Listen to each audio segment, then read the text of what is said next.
Mayroon na naman tayong inaayos dito. Montero na naman ito. Waskag ang kahimtang. Tanggal ng kaluluwa. Ito. Ang problema, putol yung kanyang balancer belt. Ito. Pero yung kanyang balancer. Yan. Putol ang kanyang balancer belt. Oh. Putol. Yan. Oh. Putol. Hindi pa natin tinanggal. Matagal na sigurong putol ito. Yung ngipin nito, yan, wala nang ngipin yung ibang parts niya. Oh. Yung ngipin nito, bumarabara na doon sa ngipin din ng balancer. Yan o, doon, bumara na. Dyan, bumara na yung mga ngipin niya. Yan o. Kumalang na yung belt, putol.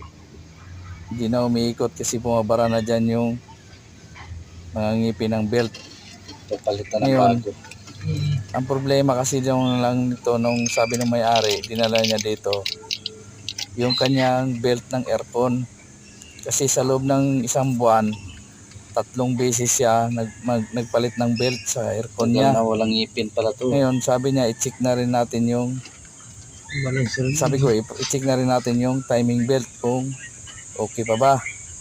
Kasi bakit nagkakaganon yung kanyang belt ng aircon.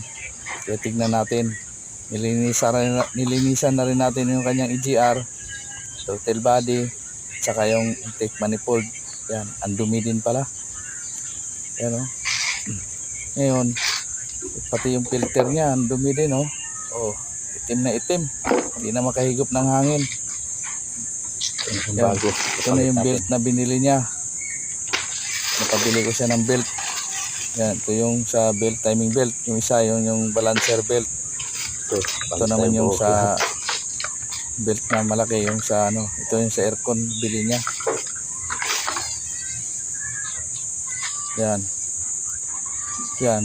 Dito pa lang sa labas ng makina, sobrang dumi na rin. Hindi na nalinisan, hindi na naalagaan ng may-ari ito. Yan o.